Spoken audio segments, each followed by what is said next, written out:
तमाल नीलै सदनस्तडिद्गुणै प्रकीर्ण भीमा शनिवाय वृष्टभै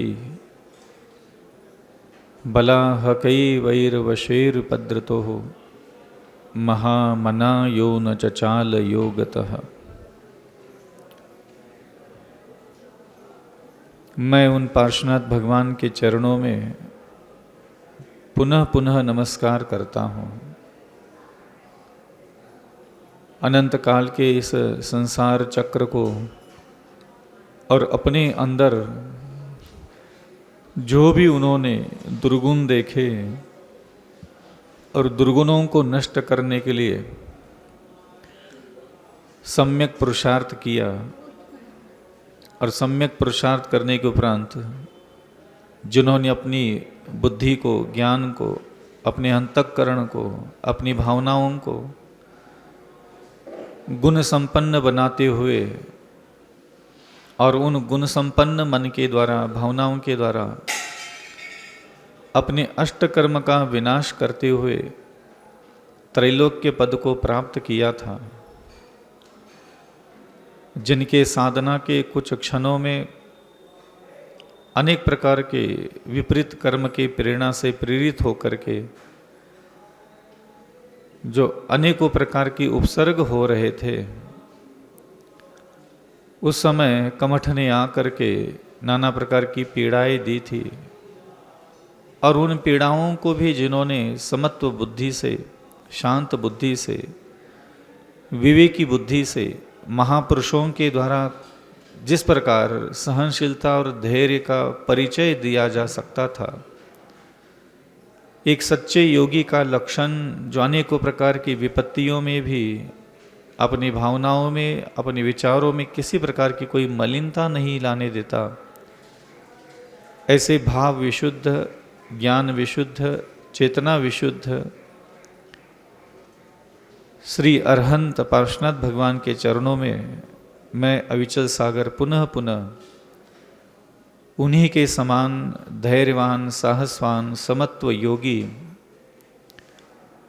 शुभ और अशुभ में समता परिणाम धारण करते हुए शेष आयु पर्यंत, जब तक इस मनुष्य शरीर का अवसान नहीं होता, सम्यक समाधि मरण नहीं होता, तब तक के लिए मैं प्रतिपल प्रतिक्षण उनके चरणों में मैं नमस्कार करता रहूँगा।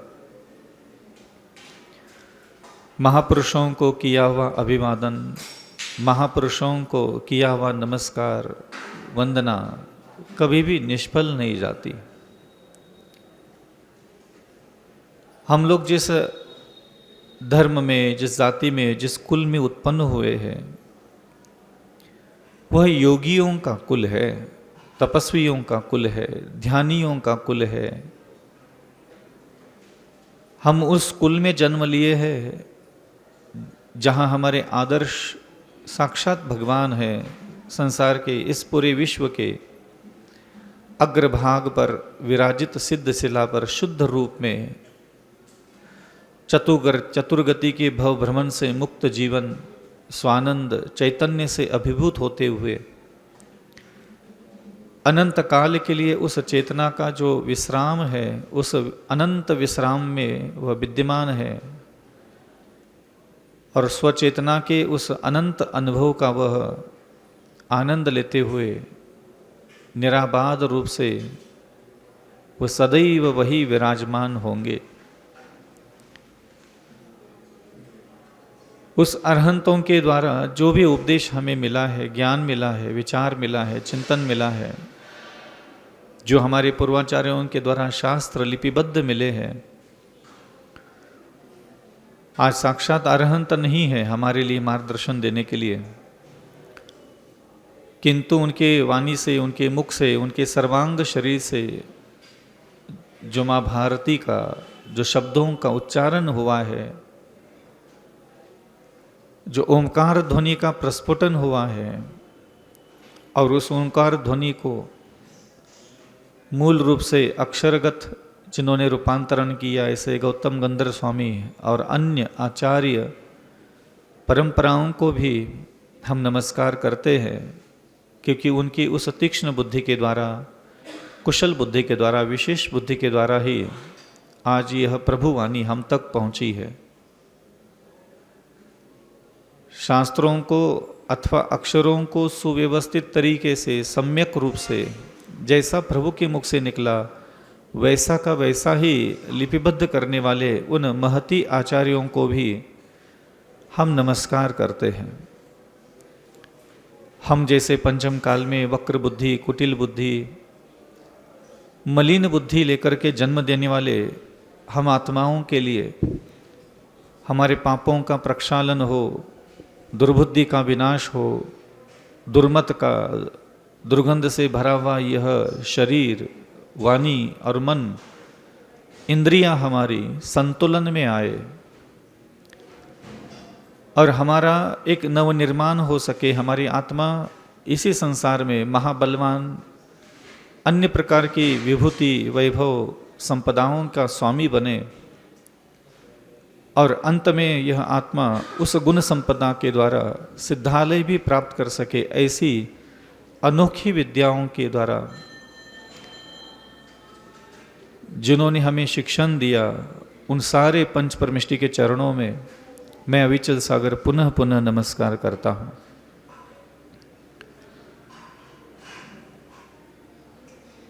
कोई भी व्यक्ति है जो भी जन्म ले चुका है, दुख चाहता नहीं है और सुख की कामना रखता है। आखिरकार यह जो सुख है, ये हमारी अनंत काल की मांग है और हम अनंत काल से ऐसा नहीं है कि कभी सुखी नहीं हुए। हमने बहुत सुख भोगा है। आज आप जिस सुख के लिए तड़प रहे हो, उससे भी करोड़ों गुना ज़्यादा सुखानुभूति आपको इसी जन्म जरा मरण, जन्म मृत्यु, जन्म मृत्यु, जन्म मृत्यु के बीच में, जैसे आज आपका यहाँ आपकी आत्मा को जन्म मिला है, स्त्री का शरीर, पुरुष का शरीर धारण करके आप अपनी कर्तव्यों को निर्वाहन करते हुए जीवन व्यतीत कर रहे हो।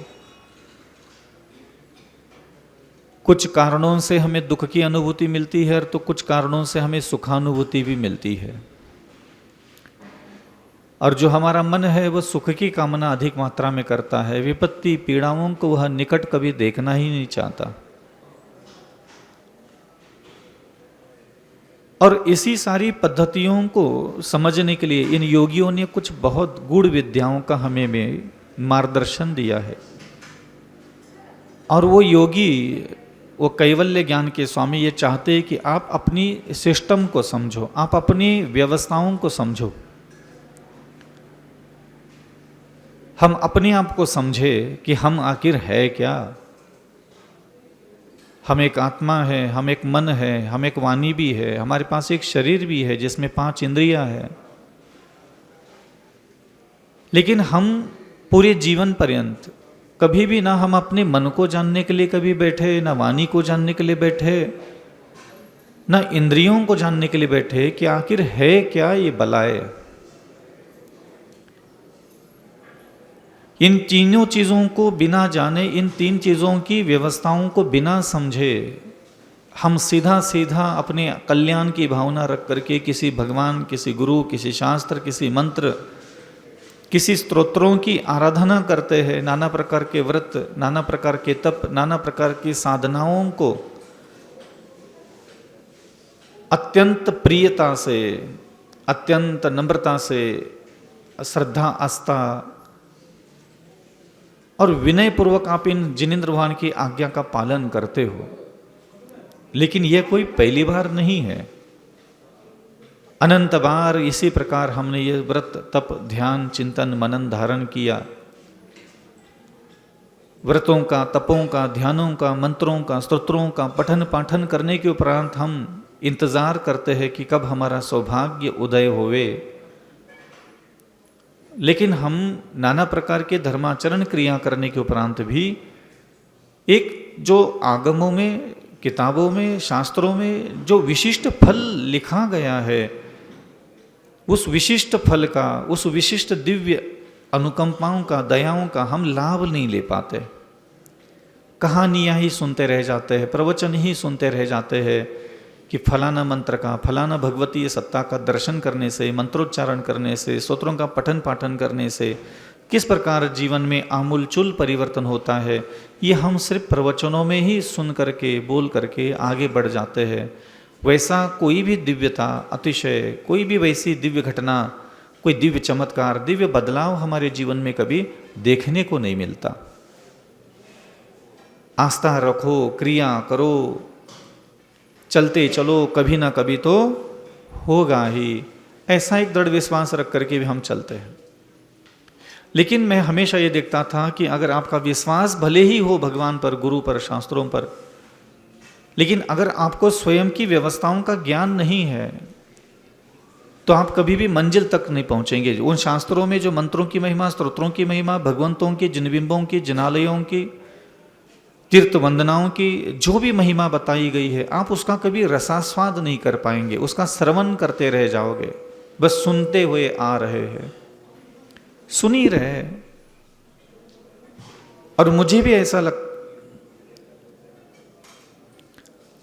ऐसा लगता था हमेशा कि कहीं मैं भी अविचल सागर नाना प्रकार के मुनिव्रत धारण करके, तप धारण करके, कहीं उसकी कहानियां, अतिशय चमत्कार लोगों को सुनाते सुनाते न पट जाए। मुझे डर लगता था हमेशा, और आज भी लगता है, कहीं मैं ऐसा न मुनि बन जाऊं कि अहिंसा व्रत धारण करो, सत्य धारण करो, ये व्रत ले लो, वो तप ले लो, इसका फल ऐसा मिलता है, उसका फल वैसा मिलता है, इसकी महिमा इतनी, उसकी महिमा इतनी, ये भगवान श्रेष्ठ, वो भगवान श्रेष्ठ। ये तो हमें भी सुनने को मिलता था, लेकिन मुझे ऐसा लगता था कि ये सुनाने वाले सुना रहे, सुनने वाले हम सुन भी रहे, घटित कहाँ हो रहा है, मैं देख कहाँ पा रहा हूं उन दिव्यताओं को, उन अतिशयों को, उन जीवन के आमूलचूल परिवर्तन की सारी परिस्थितियों को मैं अनुभव करना चाहता था। और जब कभी आपको ख्याल आ जाए कि मुझे तत्क्षण धर्म का फल चाहिए, तो ध्यान रखना, आपको किसी भगवान मंत्र, स्तोत्र, किसी पूजा पाठ के पीछे दौड़ने की आवश्यकता नहीं है। आप इसके पीछे बाद में दौड़िए। जब भी कोई आपको माँ खाना खाने के लिए बुलाती है तो सीधा मुंह उठा करके सीधा दौड़े दौड़े सीधा खाने की थाली पर जाके नहीं बैठते। पहले आप लोग अपना हाथ धो लेते हैं, पैर धो लेते हैं, मुंह धो लेते हैं, मंजन कर लेते हो, थोड़ा खुद को ठीक ठाक कर लेते हो, फिर जा करके थाली पर बैठ करके खाना खा लेते हो। ये सामान्य सा विवेक माना जाता है। ये सामान्य प्रक्रिया है जो संसार में सब जगह घटित होती है कि आपको अगर कोई आमंत्रित कर रहा है, कोई कहीं बुला रहा है, तो उस तक पहुंचने के पहले आप अपने कपड़े, बाल, अपना मुखमंडल, अपने वस्त्र श्रृंगार, अपने हाव भाव थोड़ा व्यवस्थित कर लेते हो। जिस जगह पे पहुंचना है उस जगह के वस्त्र, उस जगह के एटीट्यूड, उस जगह के भाव भंगिमा, उस जगह पर पहुंचने के लिए किस प्रकार की व्यवस्थाएं चाहिए होती, वो सारी व्यवस्था पहले जुटा लेते हो और फिर वहां उपस्थित हो जाते हो। अब ये धुले हुए वस्त्र पहन करके कोई पार्टी में तो जाएगा नहीं, कोई पार्टी के कपड़े पहन करके मंदिरों में तो आएगा नहीं, क्योंकि उसको मालूम है मुझे जिस जगह पे जाना है वहां की अनुकूलताओं के हिसाब से मुझे व्यवस्थित होकर के जाना पड़ेगा। और यही मैं लोगों को प्रेरणा देता हूं कि जब आपको लगता है कि आपको धर्म करना है, आपको प्रभु कृपा चाहिए, आपको शास्त्रों की अनुकंपा चाहिए, मंत्रों का अनुकंपा चाहिए, स्तोत्रों की सिद्धियां तत्क्षण अभी के अभी चाहिए, और ऐसा जब आपको लगता है तो आप सीधा उनको मंदिरों में चले जाते हो, सीधा आप उठ करके इधर चले जाते हैं। और जाना भी चाहिए, ऐसा नहीं कि नहीं, लेकिन खुद को व्यवस्थित किए बिना आप कहीं भी पहुंच करके कुछ भी प्राप्त नहीं कर पाओगे। ये संसार में जो भी सिद्धालय गया हो, जो भी स्वर्ग गया हो, जो भी नरक गया हो, जो भी मनुष्य बना हो, जो भी पशु बना हो, जो दुख का अनुभव कर रहा है वो दुखी क्यों बन रहा है, और जो सुख का अनुभव कर रहा है वो सुखी क्यों हो रहा है। पुण्य पाप फलमाई हर्षो बिलको मत भाई, आगम में कहा है ये संसार में सिर्फ पुण्य और पाप का ही प्रपंच दिखता है, कहीं तो सुख का आडंबर है, कहीं तो दुख का आडंबर है। सबके मुखमंडल को जब हम अवलोकन करते हैं तो कहीं मुखमंडलों में ताजगी, उल्लासता, उमंग, संतुष्टि की एक तृप्ति का आनंद देने के लायक मुखमंडल होता है, और कई सारे चेहरे ऐसे होते हैं जो चिंता में निमग्न है, अनेक प्रकार की आशाओं में, अनेक प्रकार की कामनाओं में, वासनाओं में, अनेक प्रकार की मानसिक, वैचारिक, शारीरिक, पारिवारिक, सामाजिक पीड़ाओं से ऐसे वो घिरे हुए हैं कि वो उससे से बाहर ही नहीं आ पाते। और इस संसार में, सृष्टि में एक ही आधार है सभी जीवों के कल्याण के लिए, नमो अरिहंतानम, अरहंत भगवंतों की शरण जाना। अरहंते शरणम पवज्जामि, सिद्धे शरणम पवज्जामि, साधु शरणम पवज्जामि, केवली प्रणित धर्म ही मेरे लिए शरण है। अन्य संसार में जितने भी धर्म के नाम पर जो हिंसा आदि कर्म किए जाते हैं वो कभी भी मेरे लिए आत्मा के हित में नहीं हो सकते। वास्तविकता में जब हम आपको ये कहते हैं कि आपको धर्म करना है, तो हम पढ़ाई करके उपदेशों में ये मिलता, भगवान के साथ क्या करे, कैसा करे, उठे कैसे, बैठे कैसे, बोले कैसे, चले कैसे, शुद्ध वस्त्र, भगवंतों से संबंधित, गुरुजनों से संबंधित, शास्त्रों से संबंधित चर्चाएं अधिक मात्रा में होती है, जैसे हम अपने कल्याण की इच्छा रखते हैं। लेकिन हकीकत में हमें अपनी चर्चाएं करना चाहिए, अपना सिस्टम समझना चाहिए। कोई भी व्यक्ति हमारा मन कैसे काम करता है, पुण्य कैसे आ रहा है, पाप कैसे आ रहा है, ये कोई देखना ही नहीं चाहता, जानना ही नहीं चाहता, उसको समझना ही नहीं चाहता, रुचि नहीं है।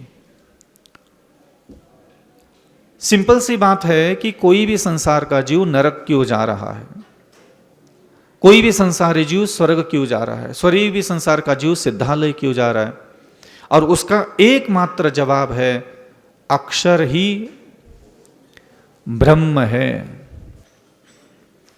अक्षर माने समझ रहे हैं? इस संसार में सबसे महाबलवान अगर कोई चीज है, भगवान से भी बड़ी चीज अगर कोई है, अथवा क्यों कहो कि संसार में भटकने वाले प्रत्येक आत्मा को भगवान कौन बनाता है? भगवान तो बाद में महान बन गए ना, उनको भगवान बनाया किसने? तो वो होता है अक्षर। अ आ ई उ री री ली ली ए ऐ ओ औ अम अह, क ख ग घ य च छ झ झ य ट ठ ढ ढ न त थ ध ध न प फ भ भ म य र ल व क्ष श क्ष त्र न्य। ये स्वर और ये व्यंजन, ये संसार के सबसे चतुर्गति में जितने जीव है उनको नरक भी ये भेज देते हैं, स्वर्ग भी यही भेजने वाले हैं, सिद्धालय भी यही भेजने वाले हैं, जानवर बनाने वाले भी यही अक्षर शब्द है, और मनुष्य बनाने वाले भी यही अक्षर और यही स्वर, यही व्यंजन है। इनसे बढ़कर दुनिया में और कोई है ही नहीं, कुछ है ही नहीं इसके अलावा। जो कुछ भी इस जगत में, जो कुछ भी सृष्टि में है, वो सिर्फ इन अक्षरों का ही फल है। कोई प्रभु कृपा नहीं करने वाले, कोई ईश्वर मदद के लिए नहीं आने वाला, कोई देवता कुछ नहीं करने वाला। जो कुछ भी तेरे जीवन का संचालन है, जो कुछ भी तुम्हें अपने जीवन को पतित से पतित बनाना है और सर्वोत्कृष्ट से सर्वोत्कृष्ट बनाना है, तुम्हारा धार्मिक क्रिया भी तुम्हारे काम में नहीं आएगी।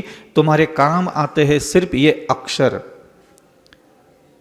तुम कितना भी व्रत ले लो, कितना भी तप कर लो, कितना भी ध्यान कर लो, कितनी भी मुनि बन लो, कितने करोड़ वर्षों तक के श्लोक करते रहो, तुम्हारा कभी 3 काल में कल्याण नहीं होने वाला। ये मैं भी जानता हूं।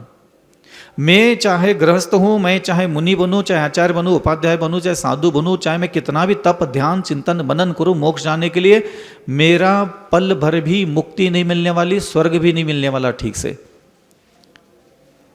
इस सृष्टि में जो कुछ भी है, जो कुछ भी जन्म हो रहा है, जो कुछ भी प्रस्फुटित हो रहा है, जो कुछ भी आपको दुनिया में दिख रहा है, जो सुखी दुखी जीव दिख रहा है, ये सुखी और ये दुखी सिर्फ इन स्वर और व्यंजन अक्षरों की वजह से है। ना खोटे काम करने से कोई नरक जाता है, ना अच्छे काम करने से कोई स्वर्ग जाता है, ना कोई तपस्या करने से मोक्ष जाता है, ना कोई बिना तपस्या किए कहीं कुछ पहुंचता है। इसका कोई मूल्य ही नहीं है। अगर आपने शब्द, अक्षर, स्वर और व्यंजनों की महिमाओं का अगर ज्ञान ही नहीं मिला ना आपको, आपकी सारी क्रिया, मेरा मुनि पद भी मिट्टी में मिल जाएगा, मेरी सारी साधनाएं ऐसे धो धो करके नष्ट हो जाएगी। क्योंकि अक्षरों का जो ज्ञान है, शब्दों का जो विवेचना है ना, वो हमें सिस्टम समझना पड़ता है। आपको थोड़ा सा मैं अंदर जगत में ले जाता हूं कि इन स्वर और अक्षरों की वजह से हमें मोक्ष क्यों मिलता है, स्वर्ग क्यों मिलता है, नरक क्यों मिलता है, त्रिंच गति क्यों मिलती है, हम संसार में भटक क्यों रहे। हम संसार में इसलिए नहीं भटक रहे कि हमने पाप किया है कोई ना, ना हमने कोई पुण्य किया है इसलिए। हम पाप और पुण्य के कारण संसार में नहीं भटक रहे, ना चतुर्गति में है। हम सिर्फ इन अक्षरों की वजह से संसार में है। इन अक्षरों की तरफ, स्वर और व्यंजन, इन अक्षरों की तरफ किसी का ध्यान ही नहीं है। उसको कैसे समझते हैं? जैसे आप हो, आपका सिस्टम कैसे काम करता है, आपका चेतना कैसे काम करती है, आप हो क्या, आपके अंदर चल क्या रहा है। आपको अभी मैं कोई चीज देखता हूं, अभी आपकी आंखों के बारे में मैं चर्चा करूंगा। आपकी आंखों को अभी मैं कुछ दिखाने वाला हूं और आपको सिर्फ अपनी आंखों से उसको देखना है। देखने के बाद आपको दिमाग में शब्द पैदा नहीं करना है। मैं आपको शब्दों के बारे में आज ज्ञान देना चाहता हूं कि शब्द क्या है, अक्षर क्या है, स्वर क्या है, व्यंजन क्या है। ये अ आ ई जो हम बाल्यावस्था में पढ़ते थे, ये कितना महान है। ये भगवान को भगवान बनाने की ताकत रखते हैं। उसके बिना तो भगवान कोई बन ही नहीं सकता। अब आंख है आपके पास, आपकी आंखों में सामने की कोई भी चीज देखने की क्षमता है। आपको सिर्फ देखना है। देखने के उपरांत आपके दिमाग में कोई शब्द पैदा नहीं होना चाहिए। शर्त उसकी यह है, ठीक है? आपने इसको देख लिया, क्या आप इसको सिर्फ देख सकते हो? क्या ये देखने के बाद आपके दिमाग में ये कौन सा शब्द आया? ये अंगूठा है। तो ये अंगूठा है। जैसे ही आपकी आंखें संसार के इस पूरे ब्रह्मांड की किसी भी चीज को देख ले, आपके दिमाग में अक्षर पैदा होते हैं। ये प्रकृति का नियम है। ऐसे ही आप धीरे धीरे चलोगे तो आपकी जबान को अगर आंखों पे पट्टी बांध करके आपकी जिह्वा को कुछ मैं चीज चखा दूं और चखने के उपरांत आपको दिमाग में देख लेना, ये मिर्ची है, ये मीठा है, ये खट्टा है, ये आलू है, ये प्याज है, ये लहसुन है, ये रोटी है, ये बाटी है, ये ककड़ी है। ये आप नाना प्रकार के जो स्वाद है वो आपके दिमाग में उससे संबंधित शब्द पैदा होने लग जाते हैं। आप किसी भी शब्द को सुन लेते हो, जैसे आप मेरी बातें सुन रहे हो, सिर्फ सुन नहीं सकते। जैसे ही मैं कुछ बोलता हूं कि आप लोग बहुत शाने हो, बहुत समझदार हो, पीछे से आपका दिमाग धीरे से बोलता है, अरे महाराज रहने दो, हम कोई शाने नहीं, कोई समझदार नहीं है। और कुछ ज्यादा शाना होगा तो बोलेगा नहीं महाराज सही करे, हम बहुत शाने हैं। समझ में आ रहा है? आपका दिमाग में चाहे आपको कुछ भी दुनिया की चीज देखा दूं, उसी संबंधी उस वस्तु का जो विचार होगा, जो शब्द होगा, वो आपके दिमाग में अक्षर के रूप में प्रकट होगा। अभी मैं कहूं कि इसको देख लो, अरे तो पंखा है, तो ये पंखा है। ये अक्षर आपके दिमाग में प्रकट होगा और आप बिना अक्षर के कभी जीवन जी ही नहीं सकते। अभी आप जहां बैठे हो ना, हाथ अपना पीछे कर लो और छू लो, अरे तो कोई आदमी है, कपड़ा है, अरे तो जाजम है, चटाई है, अरे फर्श है, लकड़ी है, लगता है हाँ लकड़ी है ये। जैसे ही आपने किसी भी चीज को छू लो, आपके दिमाग में जिस चीज को आपके हाथों ने छुआ है, पैर के तलवों ने छुआ है, उससे संबंधित कोई भी शब्द, विचार, भाव, चिंतन, मनन आपके अंदर चालू हो जाता है। तो इसका क्या तात्पर्य है कि आपको सोचना है। जैसे आप अभी यहां बैठे, आप सोच रहे हैं। आप सोचने के लिए भी अ आ इ ई उ ऊ री री ली ली ए आई ओ औ अम ह क ख ग घ ञ छ छ झ ञ, ये स्वर और इन व्यंजनों में से अक्षरों का इस्तेमाल करके ही आप सोच रहे हो। आप सोच ही नहीं सकते इन अक्षरों के बिना। ना आप देखने के बाद बिना अक्षरों के तो कुछ कर ही नहीं सकते। अक्षर तो पैदा होना ही है। मान लो यदा कदाचित मैं आपको पूछ लूं कि भाई ये क्या चीज है, और मान लो उस चीज का आपके पास ज्ञान नहीं है, तो आपके दिमाग में ये ख्याल तो आएगा कि पता नहीं ये क्या है। तो पता नहीं ये क्या है, ये तो अक्षर आए ही आए, भले उस वस्तु का ज्ञान हो चाहे नहीं हो। समझ में आ रहा है? जैसे मैं आपको पूछूं कि इसके अंदर कौन सा नाम का शास्त्र है, शास्त्र का नाम बताओ, नहीं, आपका दिमाग बोल रहा है, ऐसा नहीं कि नहीं बोलता, मुझे नहीं पता इसके अंदर किस नाम का ग्रंथ है। ये अक्षर तो आपके दिमाग में पैदा होगा, चाहे वस्तु का ज्ञान हो चाहे वस्तु का ज्ञान ना हो, आपके दिमाग में शब्दों की उत्पत्ति होती ही रहेगी। ये सामान्य तरीका है कि आप किसी चीज के बारे में सोच लो तो भी अक्षर चाहिए सोचने के लिए। आप किसी चीज को देख लो तो देखने के बाद शब्द उत्पन्न होते हैं आपके दिमाग में। आपने किसी स्त्री का शरीर देख लिया, पुरुष का शरीर देख लिया, शरीर आंखों के सामने आते ही सुंदर है, मनोहारी है, रमणीय है, कमनीय है, आकर्षक है, प्रियदर्शनी है, भोगने के योग्य है, नहीं भोगने के योग्य है, अरे यार बेकार है, अरे सुंदर है, स्मार्ट है, हैंडसम है, मित्र है, अरे आपके दिमाग में कुछ ना कुछ तो शब्द वहाँ उत्पन्न होगा। तो भोजन को देख लो, सृष्टि की किसी भी वस्तु को आप अपनी आंखों से देख लो, जिस वस्तु को आपकी आंखें देख रही होती है उस वस्तु से संबंधित विचार आपके मानस पटल पर अक्षर पैदा होने लग जाते हैं। किसी भी वस्तु को, चाहे स्त्री का शरीर, पुरुष का शरीर, भोजन, माता पिता, पति पत्नी, भाई बहन, ये सारे संसार में कुत्ते बिल्ली जो भी आपकी आंखों के सामने आ जाए, जिसको देखोगे उससे संबंधित कोई ना कोई शब्द दिमाग में आने लग जाते हैं। और ये प्रकृति की व्यवस्था है। ऐसे ही कानों से सुन लो, जबान से चख लो, हाथों से छू लो, दिमाग से सोच लो, आपका जो चेतना है लगातार मानस पटल पर शब्द, विचार, चिंतन, मनन, भावना, इसी का नाम है। ये आपका अस्तित्व है, आप इससे नष्ट अलग नहीं हो सकते, ये आपसे बाहर नहीं जा सकता। अब आता है कि अगर आपको ये सिस्टम समझ में आया होगा कि आपका जो संचालन है इंद्रियों का और मन का, बुद्धि का, ये सिर्फ अक्षरों से चलता है, यहां अक्षर महत्वपूर्ण है। अब देखते हैं कि पुण्य कमाने के लिए मेरे प्रभु कहते हैं कि ये संसारी जीव, तुम अपनी आत्मा का कल्याण करना चाहते हो तो मेरे द्वारा दिया हुआ ज्ञान ले लो। अब भगवान के मुख से, सर्वांग शरीर से जो प्रकट हुआ है वो क्या है? वो भी अक्षर ही है। अ आ इ ई उ ऊ री री ली ली क ख ग ग य, ये स्वर और ये व्यंजन, यही ओमकार ध्वनि से बाहर निकलता है और कुछ है ही नहीं उसमें। और यही स्वर और यही व्यंजनों को यथा रीति से, यथा योग्य रीति जोड़ करके अक्षरों का, वाक्यों का, पदों का, श्लोकों का, पदों का निर्माण करके वो हम तक पहुंचाएगा। मतलब भगवान ने भी चतुर्गति के सारे संसार के जीवों को कल्याण के लिए अगर कुछ दिया है तो शब्द ही दिए, अक्षर ही दिए। और क्या दिया है बताओ उन्होंने? ना कोई मंदिर दिया, ना भगवान दिए, ना कुछ शास्त्र दिया, ना कुछ दिया, वो अक्षर छोड़ करके चले गए संसार में।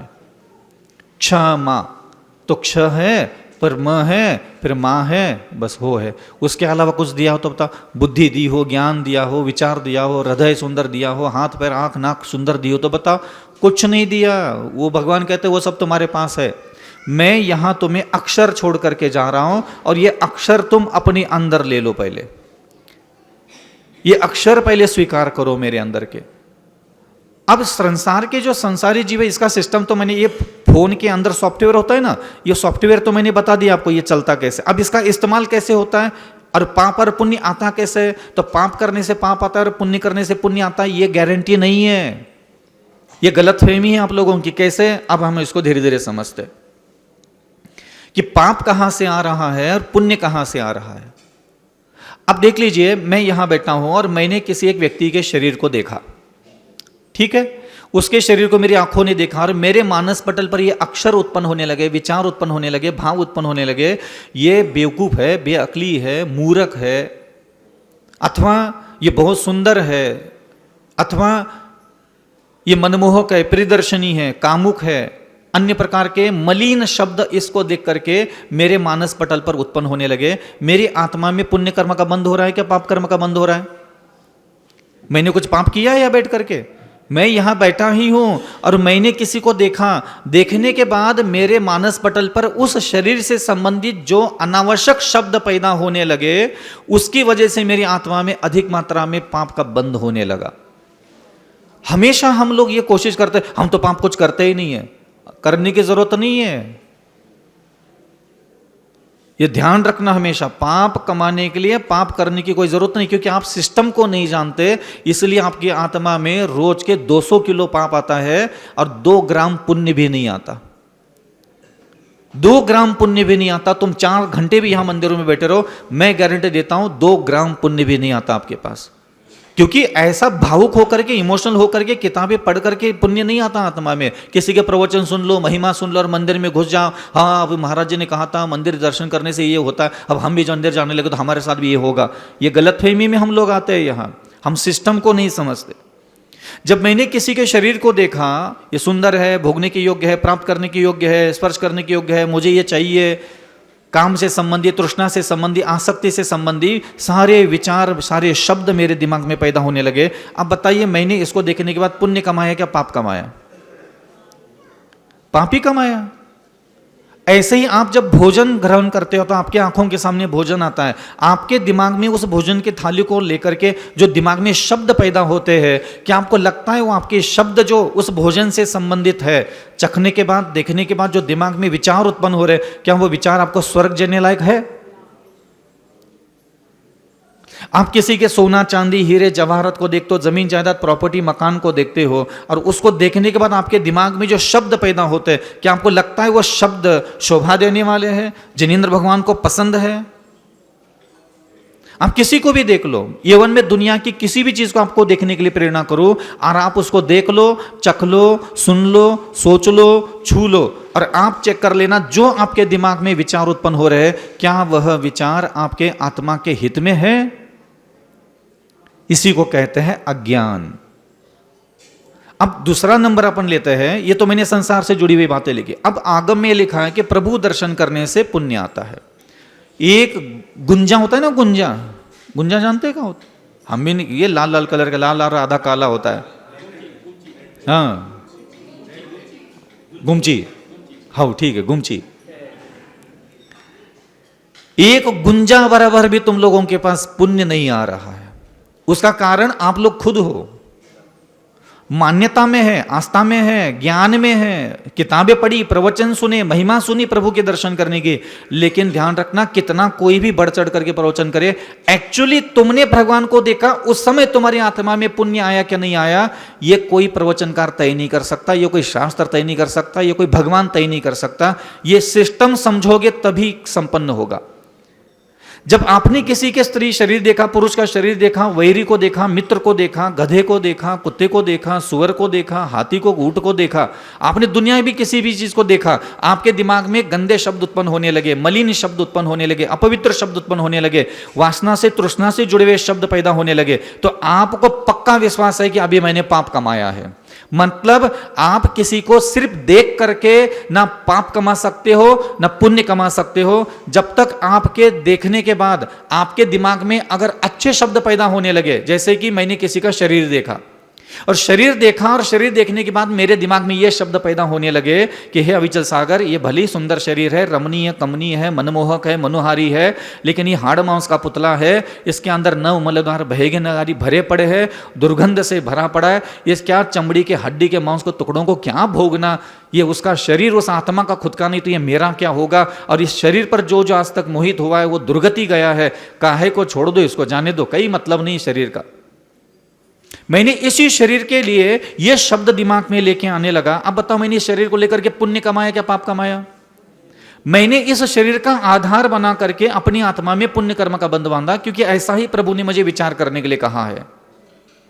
इसका मतलब यह होता है कि मैं किसी को देखता हूं, मैं किसी को चखता हूं, मैं किसी को सुनता हूं, मैं किसी के बारे में सोचता हूं, मैं किसी को छूता हूं, तो ना मेरे आत्मा में पाप आता है ना पुण्य आता है। मेरे आत्मा में पाप और पुण्य तब आता है मैं जिस भी चीज को देखता हूं और देखने के बाद अगर अपवित्र शब्द मेरे मानस पटल पर अगर आते हैं तो उस समय पाप आता है। देखने मात्र से नहीं आ रहा है ना, मैंने किसी को देख लिया और ना अच्छे शब्द दिमाग में पैदा हुए ना बुरे शब्द दिमाग में पैदा हुए। अब बताओ, मैंने पुण्य कमाया क्या पाप कमाया?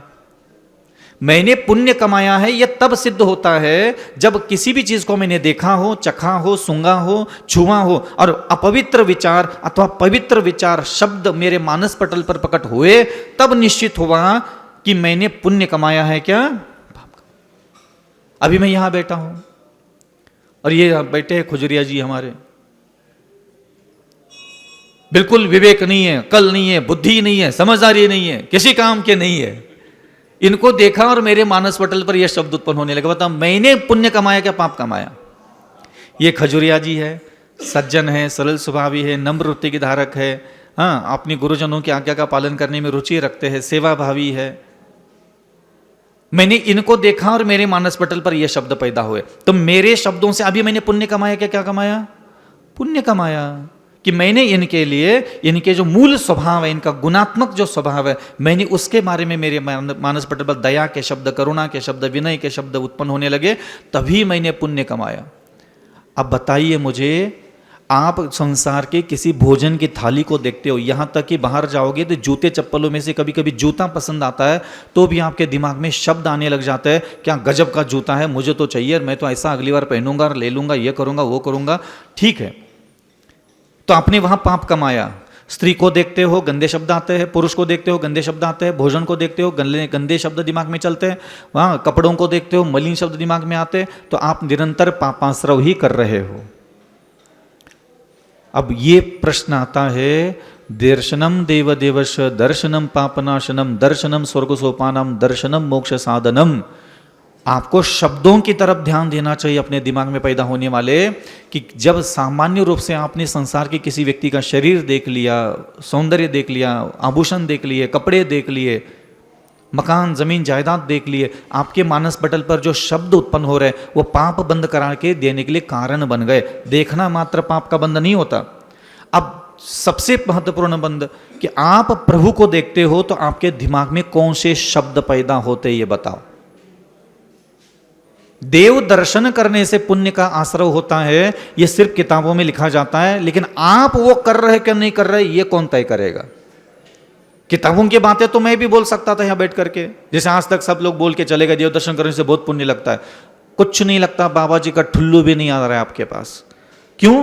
क्योंकि आप प्रैक्टिकली बात करो, आप अभी पीछे मुड़ करके किसी को भी देख लो, उसको देखने के बाद आपके दिमाग में कौन से शब्द पैदा हुए इस पर डिपेंड करता है कि आपने पुण्य कमाया क्या पाप कमाया। अभी आप सभी लोग पीछे मुड़ करके देखो और पीछे जो भी दिखेगा आप उसको कहो ये मेरी बहन है, ये मेरी मां है, ये मेरी पुत्री है। आपने पुण्य कमाया क्या पाप कमाया? पुण्य कमाया। आप अभी पीछे मुड़ करके देखो, ये सब लोगों पर आज मैं दया करूंगा, करुणा करूंगा, ये सब की मैं विनय करूंगा, पुण्य कमा लिया। आपने किसी को देखा और आपके दिमाग में जो शब्द उत्पन्न हुए, अक्षर उत्पन्न हुए, अगर वो प्रशस्त है, शोभा देने वाले हैं, तभी आपके आत्मा में पुण्य आ रहा है। और आपने किसी को देखा और शब्द ही पैदा नहीं हो रहे दिमाग में, खुद के दिमाग में, ना पुण्य आ रहा है ना पाप आ रहा है। समझ में आ रहा है? अब आपको भगवान के सामने आते आते 40 साल हो गए, किसी को 50 साल हो गए। आप बताइए, अपनी आंखों से जब आप भगवान को देखते हो, आपके दिमाग में पुण्य कमाने वाले शब्द दिमाग में पैदा होते हैं क्या पाप कमाने वाले शब्द पैदा होते हैं? आपके दिमाग में कौन से शब्द पैदा होते हैं ये मैं पूछ रहा हूं। आप वहां कंठस्थ कितने अक्षर बुड़बुड़ बुड़बुड़ करके बड़बड़ लेते हो ये पूछ नहीं रहा हूं मैं। समझ में आ रहा है कुछ कह रहा हूं? आपको समझ में आ रहा है ना? मैं आप किताब में क्या पढ़ते हो, स्तोत्र मंत्र पढ़ते हो, इससे मुझे कोई लेना देना नहीं है। यहां मैं चक्षु की बात कर रहा हूं। दर्शन जो है वह आंखों से होता है। जैसे आपने किसी सोना चांदी हीरे जवाहरत को देखा, शरीर को देखा, वस्त्र को देखा, मकान को देखा, और आपके दिमाग में ख्याल आने लगे, विचार आने लगे, भाव आने लगे, परिणाम आने लगे, तो वो परिणाम बिना शब्दों के तो हो ही नहीं सकते। अब बताइए, आपने पुण्याश्रव किया क्या पापाश्रव किया? प्रभु के सामने खड़े रह करके प्रभु को देख करके आपके दिमाग में अगर शब्द ही पैदा नहीं होते तो ना समझ लेना आप ना पुण्य कमा रहे हो ना पाप कमा रहे हो। प्रभु को देख करके नहीं कमा रहे। आप मंत्र पढ़ रहे हो, मंत्र का कमा लो, मैं थोड़ी मना कर रहा हूं। आप स्तोत्र पढ़ रहे हो, स्तोत्र का पुण्य आ रहा है, मैं मना नहीं करूंगा। प्रभु दर्शन का जो फल है वो आपको नहीं मिलेगा, क्योंकि उन अरहंत परमिष्टि के जिनबिंब को देखने के उपरांत जो उत्कृष्ट शब्दावली आपके अंतःकरण में, मस्तिष्क प्रणाली में जो अक्षर उत्पन्न होना चाहिए थे वो हुए ही नहीं आज तक कभी। तो मैं कैसे कहूं कि वहां पुण्य आ गया? क्योंकि पाप आया भी है। आप मुझे देखो, आप मुझे देख रहे हो, आपको मुझे देख के पाप कमाना है, और आपको पाप कमाना है मुझे देख करके, लेकिन अक्षरों का, शब्दों का इस्तेमाल नहीं करना। कमा पाओगे? आपको मुझे देखना है और पुण्य कमाना है, लेकिन दिमाग में अक्षर पैदा नहीं करना है। आप पुण्य कमा के दिखाओ मुझे देख के, संभव ही नहीं है। आप इन व्यवस्थाओं को समझो। कोई शब्द नहीं पैदा हुआ मुझे देख करके, कोई शब्द नहीं, कोई अच्छा भी नहीं, कोई बुरा भी नहीं, बस जैसे पत्थर पड़ा है धरती पर ऐसा मैं पड़ा हूं, समझ लेना। ना पुण्य कमाया ना पाप कमाया। अब मुझे देख के आपको पाप कमाना है, तो मुझे देखने के बाद अगर आपको पाप कमाने की इच्छा है तो मेरी निंदा करो, बुरा शब्द, जितने मलिन शब्द, उग्र शब्द, अपशब्द, अनावश्यक शब्द, पतित शब्द है, वो सब शब्द मुझे देख करके आपके दिमाग में पैदा करो। आपको किस कर्म का बंध होगा? और आपने मेरी आंखों से मुझे देख लो और मुझे देखते ही कहो ये मुनि महाराज है, धन्य है, अहोभाग्य है, तपस्वी है, ज्ञानी है। कोई भी मुनि महाराज आ जाए, आप उनके लिए प्रशस्त शब्द अपने मानस पटल पर प्रकट करने लग जाओ। आपको किस कर्म का बंध होगा? और मेरे सामने आ गए,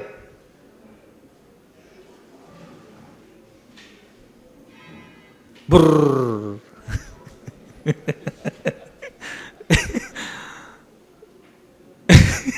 समझ रहे हैं? आए, चुपचाप चले गए, कोई अक्षर नहीं, कोई मानस पटल पर प्रशस्त शब्द नहीं। मैं कैसे कहूं कि तुमने प्रदर्शन करके पुण्य कमाया? पुण्य और पाप सिर्फ कर्म करने से नहीं आते, शब्दों के माध्यम से आते हैं। संभव ही नहीं है कि बिना शब्दों के कोई पुण्य कमा सके और बिना शब्दों के, बिना अक्षरों के कोई पाप कमा सके। मैं मुनि हूं और मैंने किसी शरीर को छू लिया, मान लो छू नहीं सकते लेकिन उदाहरण के लिए बता रहा हूं, मान लो कोई महिला का शरीर था, मैंने छू लिया, छूने मात्र से मैं नरक जाऊंगा क्या? नहीं जा सकता। स्पर्श करने में आ गया और मेरे मानस पटल पर यह शब्द उत्पन्न हुए, ये मेरी माता है, ये मेरी भगिनी है, ये मेरी पुत्री के बराबर है, ये मेरे लिए सम्मानीय है, ऐसे पवित्र शब्द मेरे मानस पटल पर उसको लेकर के उत्पन्न हुए, तो बताइए पाप का बंध हुआ क्या पुण्य का बंध हुआ? और किसी को देख मात्र लिया, स्पर्श कर मात्र लिया और वो शब्द उत्पन्न होने लगे, धड़ धड़ धड़ धड़, जो मलिन है, अपशब्द है, असभ्य है, वो नरक गति ले जाएगा। तो ध्यान रखना, मैं आपको शुरू भी दिनों में भी चिंतन में कहता था कि आप अपनी आंखों से, वाणी से, कानों से, स्पर्श से दिन भर पुण्य कमाना सीखो। आपको पुण्य कमाने के लिए कोई मंत्र, स्तोत्र, भगवान, प्रतिमा, चालीसा नहीं चाहिए होता है। आपकी आंखें हैं, आपकी जबान है, आपके कान है, आपके पास दिमाग है, आपको सब दिख रहा है संसार में, जो कुछ भी दिख रहा है, आप उसके लिए वैसा शब्द दिमाग में उत्पन्न कराना चालू करो जैसा होना चाहिए। 18 साल की उम्र थी आपकी, 18 साल 20 साल की उम्र से आप आगे गुजर चुके हो। 18 साल की उम्र में आपने किसी स्त्री का शरीर, किसी पुरुष का शरीर, कोई भोजन की थाली, कोई रसगुल्ला, जलेबी को देखते थे। उसको देखने के बाद 18 साल की उम्र में आपके दिमाग में जो शब्द उत्पन्न होते थे, आज 60 साल की उम्र हो गई, 65 साल की उम्र हो गई, आज भी उसको आप अपनी आंखों से देख रहे हो, आपको लगता है वो शब्द बदल गए हैं?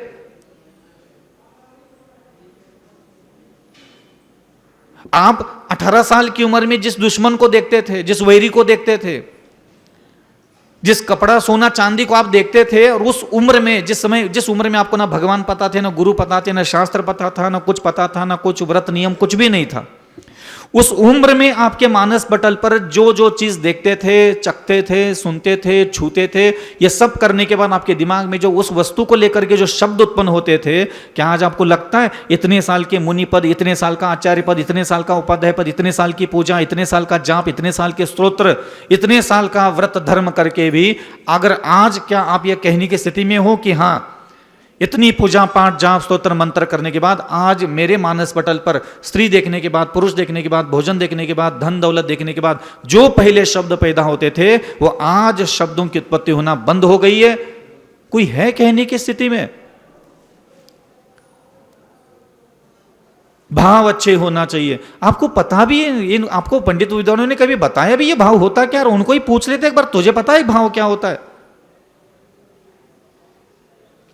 बोलने वाले बोल दिए, कोई सी किताब में लिखा था, इसलिए वो भी आकर के रट्टा मार करके सुना के चले जाते, और तुम लोग हाउ हाउ बोल लेते हो।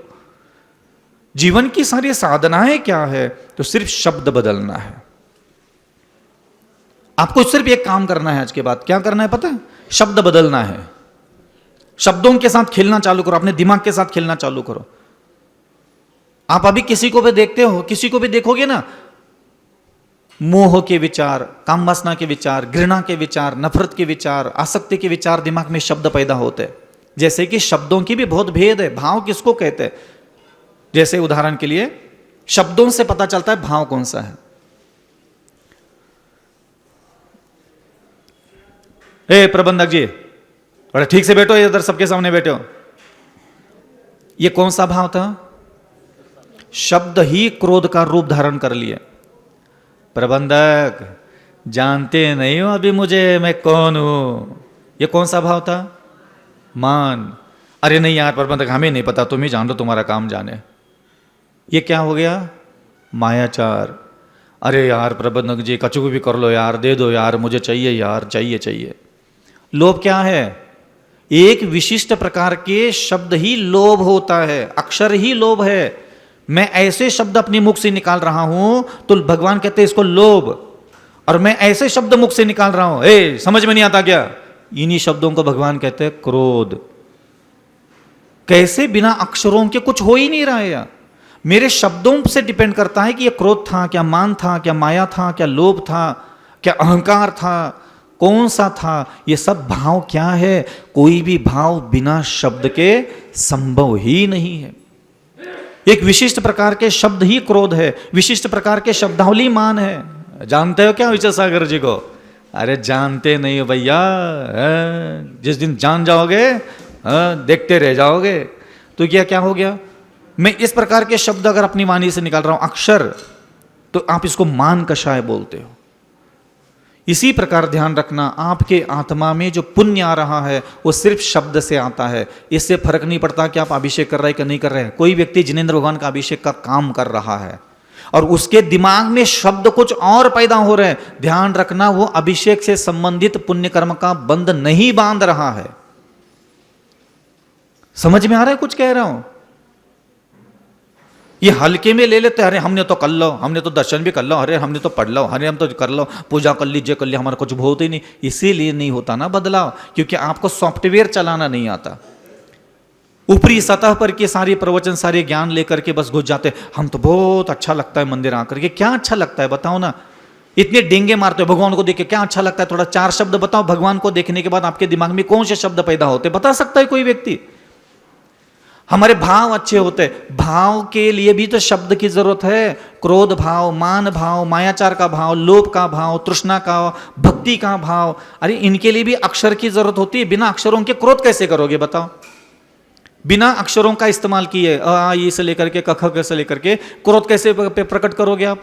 क्रोध भी नहीं कर पाओगे। मन ही मन करना है तो भी अक्षर चाहिए, मन ही मन गुस्सा करना है किसी के लिए तो भी अक्षर चाहिए, मन मन सोचने के लिए भी बोलना है तो भी शब्द चाहिए, तभी पाप आएगा। तो आपको मैं कैसे कहूं कि आप जिनेंद्र भगवान की अर्चना कर रहे, पूजन कर रहे, दर्शन कर रहे और अभिषेक आदि क्रिया करके 2-2 घंटे वहां खड़े हो, तो आप क्रिया और उच्चारण तो चल रहा है आपका, लेकिन कर्म का बंध तो कुछ और ही हो रहा है। ये भेद नहीं समझ पाते। आप कोशिश करो आज दिन भर, मुझे मेरे दिमाग पर नजर रखना है, मैं किसी को देखता हूं तो मेरे दिमाग में कौन सा शब्द पैदा होते हैं, आप देखने लग जाओ, आप देखते रह जाओ दिन भर। आज अपने दिमाग पर नजर रखो, आपने किसको देखा, किसको सुना, किसको चखा, किसको छुआ, किसके बारे में सोच रहे हो, और आपके दिमाग में ये सब चीजें करते हुए किसने ख्याल आ रहे हैं, और वो जो दिमाग में शब्द उत्पन्न हो रहे हैं ये मुझे पुण्य का बंद करवा रहे हैं क्या पाप का बंद करवा रहे हैं?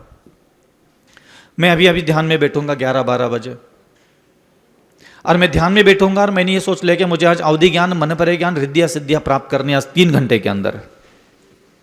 ठीक है, मैंने सोच लिया, और मैंने सोच लिया और मेरी आंखें बंद हो गई और मेरे मन ने मुझे स्त्री का शरीर, पुरुष का शरीर दिखाना चालू कर दिया। अब मुनि हूं, मान लो उदाहरण के लिए बता रहा हूं कि मेरे दिमाग ने मुझे स्त्री का शरीर दिखाना चालू किया। अब बताइए, मैं ध्यान में बैठने के बाद स्त्री का शरीर देख रहा हूं, मैं पुण्य कमा रहा हूं क्या पाप कमा रहा हूं? यही तो मूर्खता है आप लोगों की। मेरे दिमाग ने मुझे 3 घंटे तक लगातार स्त्री का शरीर दिखाया, लेकिन मेरे दिमाग में, मैं चतुर बुद्धि का हूं, मैंने उस शरीर का, मेरे मन ने उस स्त्री का शरीर दिखाया, लेकिन मेरे दिमाग में शब्द मैंने अच्छे पैदा करना चालू किए। ये मेरे लिए माँ है, ये मेरे लिए बहन है, ये मेरे लिए पुत्री के बराबर है, ये शरीर है, ये 9 मर्दार गहे गिनकारी है, इसके प्रति मोहित नहीं होना, सम्मोहित नहीं होना, लालायित नहीं होना, इसके प्रति आदर का भाव, सम्मान का भाव, ये सब नाशवान है, छनमुंगर है। वास्तविकता में इसके अंदर एक आत्मा है, और ये आत्मा कुछ समय के लिए स्त्री का शरीर, पुरुष का शरीर धारण करती है। ये सब नष्ट होने वाला है, इसके पीछे भागने से कोई लेना देना नहीं। 3 घंटे तक मैं उस शरीर को लेकर के यही दिमाग में मेरे शब्द पैदा होते रहे। अब बताओ मेरे को रिद्धि सिद्धि कौन रोक सकता है? आप लोगों को कोई सम्यक ज्ञान थोड़ी दे रहा है, उधर जबरदस्ती के भगवान के पीछे दौड़ा रहे हैं। मुझे कभी डर ही नहीं लगता। मैं जब भी आंख बंद करके बैठता हूं और मुझे कुछ भी दिखता है, मैं खूब पुण्य कमाता हूं, मुझे दुश्मन दिखते हैं, मुझे स्त्रियां, पुरुष, बालक, वृद्ध, गरीब, अमीर, सुखी, दुखी, जिसने मेरी निंदा की, आलोचना की, गालियां दी, नफरत किया, जिसने मेरा अपमान किया, मुझे सबके चेहरे दिखते। मैं बचपन से लेकर के अभी तक जितनी जिंदगी जी और मेरे आंखों के सामने मेरी वाणी से मेरे 5 इंद्रियों का संपर्क जिन लोगों से हुआ वो सब इंसानों के चेहरे मुझे आज भी आते हैं और मुझे कभी डर नहीं लगता, क्योंकि मेरा एक ही काम है, जो भी मुझे याद आता है मैं उसके लिए अच्छे शब्द दिमाग में पैदा करना सीख चुका हूं, तो मुझे कोई डर ही नहीं लगता कि मेरा मन भगवान में नहीं लगता और इधर नहीं जाता और उधर नहीं जाता। अरे तुम जिस भगवान की बात कर रहे हो कि तुम्हें भगवान भगवान चाहिए, और दुनिया की बातों के बाद दुनिया के कोई भी व्यक्ति कोई भी वस्तु तेरे दिमाग में याद आता है तो ना तुम्हारा दिमाग उसके लिए अच्छा सोचने के लिए तैयार है, ना तुम्हारे दिमाग में भगवान के लिए कोई अच्छे शब्द पैदा होते हैं। बेटा तू तो गयो, तुम्हारा कुछ नहीं होने वाला, तुम ऐसे ही संसार में भटकते हुए पाए जाओगे चतुर्थ काल नहीं अनंत काल तक। क्यों? क्योंकि सिस्टम को ही नहीं तुम समझ रहे हो कि सिस्टम चलता कैसे अंदर से। पुण्य आ गया, मैंने 3 घंटा लगातार उस स्त्री का शरीर स्मरण करता रहा, मैंने मन दिखाता रहा, अब बताओ मैंने पुण्य कमाया कि पाप कमाया? तो कौन मेरे मन में दिख रहा है? इससे मेरे आत्मा में पुण्य और पाप नहीं आता, भगवान मेरे मन में दिख रहा है, गारंटी नहीं है पुण्य आ रहा है। स्त्री मेरे दिमाग में, पुरुष मेरे दिमाग में आ रहा है, गारंटी नहीं पाप आ रहा है। मैं अपनी बुद्धि की चतुराई से, अपनी ज्ञान शक्ति से उसको पलटना भी जानता हूं, देखूंगा भी उसी को। और जितने लोगों ने मुझे गालियां दी, निंदा की, आलोचना की, बुरा बर्ताव किया, वो भी मेरे सामने आकर के खड़े होते हैं और मेरे दिमाग में मैं जानबूझ करके उनके लिए अच्छे शब्द पैदा करता हूं, क्योंकि मुझे पाप का बंध नहीं बांधना है, मुझे कोई लेना देना नहीं संसार से। और यही चीज है कि आपको आज पुण्य कमाने के लिए मंदिर, पूजा पाठ, जाप, स्तोत्र, मंत्र ज्यादा इस्तेमाल करते हो। आपको पुण्य ही कमाना है ना, आप पहले शांत हो जाओ और आप बस इतनी जिम्मेदारी लो, जिसको भी मैं देखूंगा मेरे दिमाग में अगर क्रोध, मान, माया, लोभ, अहंकार, घृणा, नफरत के विचार आ गए, मैं उसको मना करूंगा और मैं अपने ही दिमाग को कहूंगा चल इसके लिए अच्छा सोच। इसलिए मैं आप लोगों को 3-4 दिन से प्रेरणा दे रहा कि आप सोचना सीख लीजिएगा, आप देखना सीख लीजिएगा, आप बोलना सीख लीजिएगा, आप सुनना सीख लीजिएगा, आप छूना सीख लीजिएगा। आप गृहस्थ है क्या मुनि है, इससे कोई फर्क नहीं पड़ता। मैं मुनि हूं, नाना प्रकार के व्रतों का, तपों का, ध्यान का, व्रतों का सबका पालन कर रहा हूं, तो भी मेरा भला नहीं होने वाला, ये मैं बखूबी जानता हूं। कितना भी धंगड़ धिंगा था थैया, कितने भी दुनिया भर के प्रपंच पैदा कर दो, कितनी भी प्रभावना कर दो, मेरा कोई भला नहीं होने वाला, क्योंकि मैं जानता हूं मेरा भला किस में है। मैं मुनि होने के बाद भी अगर सामने किसी स्त्री का शरीर, पुरुष का शरीर, किसी काला गोरा दुबला पतला व्यक्ति मेरे सामने आ रहे हैं, दिन भर आ रहे हैं, और मेरे दिमाग में उनके लिए मलिन शब्द अगर मैं पैदा कर रहा हूं और उन मलिन शब्दों को मैं चलने देता हूं जानबूझ करके लंबे समय तक, आप बताओ कितने व्रतों का पालन करूं तो मेरा भला होने वाला है? शब्द बदलना जरूरी है। सन्यास के पहले भी मैं सारे जो चीजों को मैं अपनी आंखों से देखता था वो सन्यास के बाद भी देख रहा हूं। सन्यास के पहले जिन वस्तुओं को मैं सेवन करता था भोजन के, हुए मैं बाद में कर रहा हूं। कौन सा ऐसी चीज है जो मेरे सन्यास के बाद छूट गई है? ध्यान रखना, सन्यास के बाद में मेरी कोई चीज नहीं छूटी, सब देख वही रहा हूं, सूंघ वही रहा हूं, चख वही रहा हूं, सुन वही रहा हूं, सोच वही रहा हूं, छू वही रहा हूं, चल भी वही रहा हूं। छूटा क्या मेरा? सिर्फ शब्द छूट गए। पहले स्त्री का शरीर देखने के बाद जो शब्द दिमाग में उत्पन्न होते थे, आज वो मैंने तपस्या से, ध्यान से, चिंतन से वो शब्द बदल दिए। पहले भोजन की वस्तुओं को देखने के बाद जो दिमाग में शब्द पैदा होते थे, आज साधना से, देव दर्शन से, देव पूजन से, गुरु की उपासना से, स्वाध्याय से, संयम, तप, दान करके मैंने वो शब्द बदल दिए। मैं उन शब्दों के साथ स्त्री को नहीं देखूंगा, मैं उन शब्दों के साथ भोजन नहीं करूंगा, उन शब्दों के साथ वस्त्र नहीं पहनूंगा, मैं उन शब्दों के साथ पति पत्नी के साथ नहीं रहूंगा, जिन शब्दों के साथ, जिन विचारों के साथ मैंने आज तक रहा। ऐसा जिसने साधना सीख ली, समझ लेना नगर नारी को प्यार यथा कादे में हेम अमल है। बहुत दुर्लभ साधना है, यौगिक साधना बहुत अद्भुत है जिनागम में। हम अपने को तो समझे। मंत्र महान है, नमोकार मंत्र ने लाखों लोगों को तारा। और मैंने एक दिन नमोकार मंत्र को पूछ लिया, भज्जा वो लाखों लोग कौन थे पहले बता तो सही। और हमने तुम्हारे क्या भैंस मारी क्या ऊंट मारे, क्या घोड़े मारे तुम? अभी तक हमने अनंत काल जैन धर्म में पैदा हुए हम, तुमने लाखों को तारा, तो वो लाख लोग कौन थे यही पूछ लेते किसी महाराज को। हम कहीं नहीं आ रहे वो में, वो भजन सुन करके लग गए माला फिरने की, धुकनी छोड़ने के लिए। लाखों को तारा तो तुम्हें भी तार देगा, तुम्हें नहीं तारेगा कभी वो। मुझे नहीं तार पाए तो तुम्हें कहां से तार पाएगा? इसलिए ध्यान रखना, आत्मा ही आत्मा का गुरु है। तुम्हें तुम्हारे अलावा कोई कहीं नहीं भेज सकता। तुम्हें स्त्री बनाया किसी ने नहीं बनाया, तुमने खुद ही खुद की आत्मा से खोटे अच्छे बुरे शब्दों के द्वारा स्त्री बनवाया है। मैंने मेरे कर्मों से मुझे पुरुष बनाया, कोई द्वियंच बनाया तो किसी दूसरे ने नहीं बनाया, खुद के ऐसी हरकतों की वजह से ही वो स्त्री बना। जो जहां है वो अपने कर्मों से है, काला गोरा दुबला मोटा पतला हंसा, और कर्म कहां से किए? शब्दों से कमाता है। आप शब्दों पर नजर रखो, चाहे आप किसी को देख रही हो, आंख किसी को देख रही है, कान जिसको सुन रहे हैं, जबान जिए, आपकी आंखें जिस चीज को भी देखती है, वहां शब्द कौन सा पैदा हो रहा है। उन शब्दों से डरो, उन ख्यालों से डरो। महाराज जी आपने आज कह तो दिया, लेकिन हम किसी को भी देखते हैं, किसी को भी चखते हैं, किसी को भी सुनते हैं, किसी के बारे में सोचते हैं, किसी को छूते हैं, तो महाराज जी अच्छे विचार नहीं आते, फिर क्या करे? ये विचार ही अक्षर है, शब्द है। ज़्यादा से ज़्यादा 3 सेकंड तक अपने दिमाग में वो शब्द आने दो, क्योंकि अनंत काल के हमारे संस्कार है। किसी को देखा नहीं, काम वासना के विचार, किसी को देखा नहीं, तृष्णा के विचार, किसी को देखा नहीं, घृणा के विचार, किसी को देखा नहीं, नफरत और क्रोध के शब्द दिमाग में पैदा होने लग जाते हैं। आपको सिर्फ 3 या 4 सेकंड तक वो चलने देना है। तीसरे चौथे सेकंड में आप अपने ही उन विचारों की उत्पत्ति को मना करो कि नहीं अविचल सागर ऐसा नहीं सोचते, चलो इसके लिए अच्छा सोचो। बस इतनी सी बात है। अभी मैंने इसको देख लिया, इसको देख लिया, और मेरे को देखने के बाद मेरा दिमाग कह रहा है गुस्सा करे इसके ऊपर। समझ में आ रहा है? पहले दिमाग को पता रहता है कि अभी इसके साथ मुझे क्या हरकत करना है, ये हमारा दिमाग ही हमें कहता है। ऐसा थोड़ी नहीं कि अनजाने में हो जाता है। कोई अनजाने में काम, खोटा काम, सही काम अनजाने में नहीं होता। किसी को देख लिया, देखने के बाद एकदम से प्रेम भाव, मोह भाव, आसक्ति का भाव, घृणा का भाव होता है। पता चल जाता है कि इसको देख के घृणा आ रही है। तुरंत तीसरे चौथे सेकंड में खुद ही खुद को बोलो अविचल सागर नहीं, ये नहीं। बस तीसरे चौथे सेकंड में अगर आपने खुद के मन को मना करना सीख गए और आप ऐसा ही करते हुए जीवन निकाले। लेकिन ध्यान रखना, अच्छे विचार कभी भी पहले पैदा नहीं होंगे। सबसे पहले किसी भी चीज को देख लो, चख लो, सुन लो, छू लो, विचार कर लो, चाहे सूंघ लो, वही शब्द पैदा होंगे जो अनंत काल से हमारे दिमाग में पैदा हो रहे थे। साधना कहाँ करना है? साधना करना है तीसरे चौथे पांचवें सेकंड के बाद। जैसे अभी मैं बैठा हूं यहां, अथवा जैसे आहार के लिए जाएंगे, हम आहार के लिए खड़े रहते हैं ना। आज 20 साल हो गए महाराज बन गए भाई साहब, सही सही कह रहे हैं हम। जैसे सामने खाली आती है, एक हल्की सी तरारी सी आ जाती है, वो क्या है? वो अनंत काल के संस्कार। जस्ट तीसरे, अब तो मैं दूसरे पहले सेकंड में खत्म कर देता हूं उसको। जैसे ही अन्न का आ रहा, क्योंकि भूखा शरीर है, ये भूखा शरीर है, उसके सामने उसकी भूख की वस्तु आती है, आता है, सबके अंदर होता है।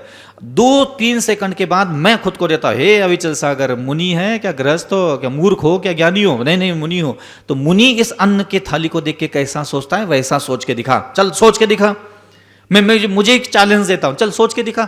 एक सच्चा मुनि, सामने अन्न आया है, भूखा शरीर है, सामने अन्न है, एक सच्चे मुनि को कैसा सोचना चाहिए? जैसा तुम सोच रहे थे, क्या यह मुनि के लिए सोचना शोभा देता है? बोले नहीं, नहीं है। तो जैसा शोभा देता है वैसा सोच के दिखा। हाँ सोचूंगा। हाँ सोच, ये अन्न है, अनंत बार खाया है, और ये शरीर में जाने के बाद मल मूत्र का निर्माण करता है, हड्डी मांस मवाद का निर्माण करता है, स्वेद्य मेद्य वीर्य का निर्माण करता है, 7 धातुओं का निर्माण करने वाला है।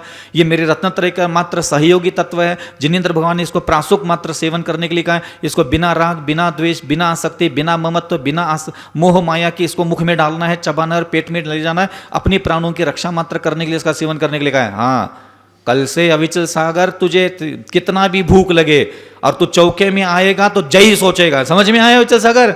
ओ अब धीरे धीरे धीरे मैंने उसको भोजन के बारे में क्या सोचना, स्त्री के बारे में क्या सोचना, हाँ पुरुष के बारे में क्या सोचना, गरीब के बारे में क्या सोचना, अमीर व्यक्ति के बारे में क्या सोचना, प्रिय व्यक्ति के बारे में क्या सोचना, दुश्मनों के बारे में क्या सोचना, ये मैंने मेरे दिमाग को सिखाना चालू किया कि अविचल सागर ऐसा व्यक्ति, ऐसी वस्तु, ऐसा पदार्थ, ये अंगूर है, ये सेब फल है।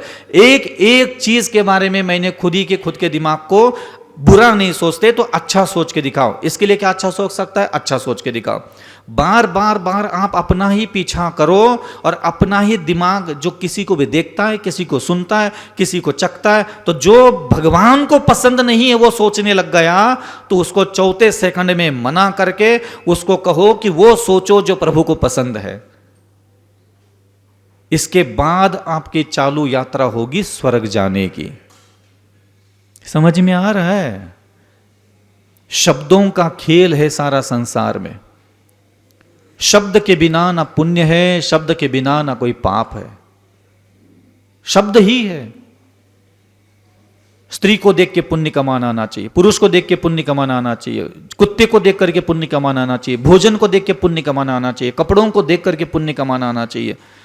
पृथ्वी, जल, अग्नि, वायु, वनस्पति, इसको आंखों से देख करके, चख करके पुण्य कमाना आना चाहिए। ये वास्तविकता में जिनेंद्र भगवान की विद्वत्ता है, ज्ञान है, और इसी को आगम में कहते हैं तत्वार्थ श्रद्धानम सम्यक दर्शनम। जो वस्तु जिस रूप में विद्यमान है उस वस्तु को उसी रूप में जानना।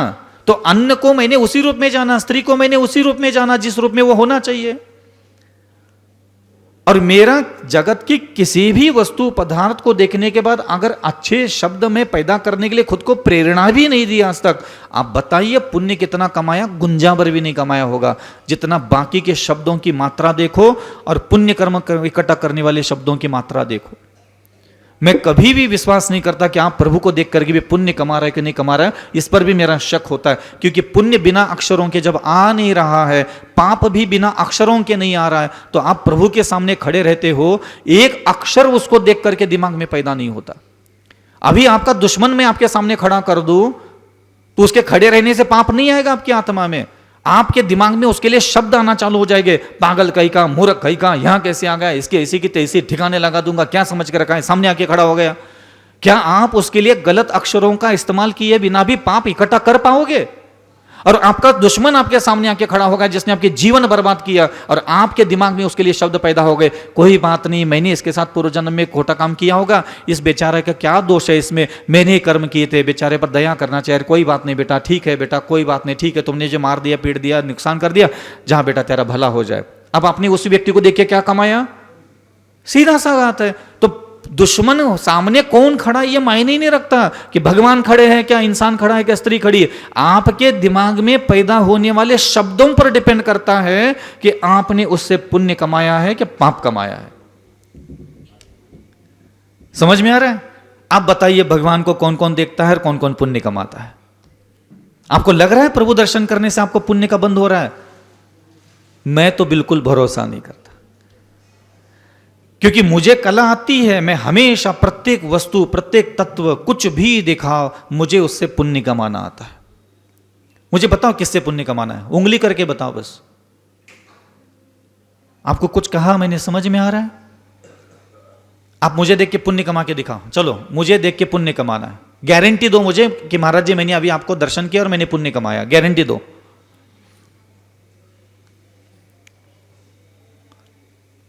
मैंने अभी आप लोगों को, सब लोगों को देखा, सब लोग मूर्ख है, चांडाल है, दुष्ट है, पाखंडी हो, ढोंगी हो, एक से बढ़कर एक बदमाश हो तुम लोग सब। अब मैंने आप लोगों को देख करके पुण्य कमाया का पाप कमाया?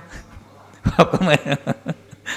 आप सभी लोग बहुत सज्जन हैं, सदाचारी है, प्रभु आज्ञा का पालन करने वाले हैं, नम्र वृत्ति है, मर्यादा में रहने वाले हैं, जिनेंद्र भगवान की निरंतर आराधना करना, जिनालय जिनबिंब निर्माण करने में रुचि रखते हैं। आप बहुत अच्छे भाग्यवान हो, भव्य जी हो, मेरा मंगल आशीर्वाद है आपके लिए। अब मैंने क्या कमाया? तो मैं जब यहां आया तो मैंने दुष्ट वचन बोले आपका मुखमंडल देख करके, तो मैंने पाप कमाया, और मैंने आपके मुखमंडल देख करके प्रशस्त शब्दों का उच्चारण किया था, पुण्य कमाया। अब मैं आया और आपको देख करके कुछ आया ही नहीं मन में, ना पुण्य आया